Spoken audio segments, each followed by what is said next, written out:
గునిపల్లి బుక్కపట్నం మండలంలో రవీంద్రారెడ్డి గారి ఇంటికి రావడం జరిగింది. రవీంద్రారెడ్డి గారికి ఈ వీధి పోటు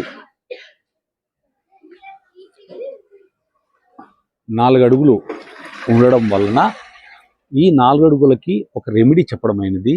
ఏ విధంగా అంటే ఈ గోడను ఈ ప్రాంతం ఏదైతే ఈ 5 అడుగులు జరిగేటువంటి ఈ వీధి పోటును తనకి ఇది 8 అడుగులు హైట్ వచ్చేట్టుగా దీన్ని హైట్ కట్టమనడం జరిగింది. అలాగే ఇక్కడ ఒక అర్ధడుగు గ్యాప్ ఇవ్వమని చెప్పాము. గ్యాప్ ఇచ్చిన తర్వాత లోన ఒక బాక్స్ మాదిరి, ఒక 3 అడుగులు బాక్స్ మాదిరి చుట్టూ గోడ కట్టే అప్పుడు ఏమవుతుందంటే మొదట ఈ వీధి పోటు ఈ కాంపౌండ్ వాళ్ళు తగిలిన తర్వాత మళ్ళా లోపల ఉండేటువంటి ఆ గ్యాప్లో సరిపోతుంది.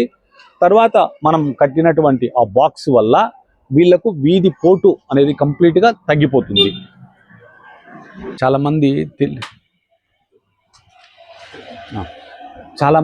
తెలియక ఏం చేస్తుంటారంటేనండి, రవీంద్రారెడ్డి గారి మాదిరి ఇది ఒక షేడ్ వేశారండి, కారు కోసం తను వేశాడు.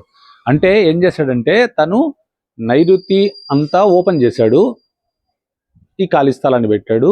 ఇది వెస్ట్ సైడ్ ఇల్లు అనమాట, వెస్ట్ ఫేసింగ్. సో ఇదంతా కారు కోసం ఒక షేడ్ వేసాడు.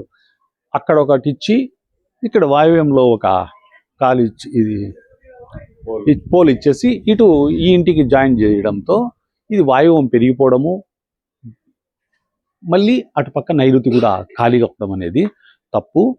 ఇక్కడ ఇతనికి చెప్పడం ఏంటంటే ఇది తీసేయమని చెప్పడము, 2 తన కారుకు ఎలాంటి షెడ్డు కానీ ఎలాంటి వేయొద్దని చెప్పడం జరిగింది రవీంద్రారెడ్డి గారికి.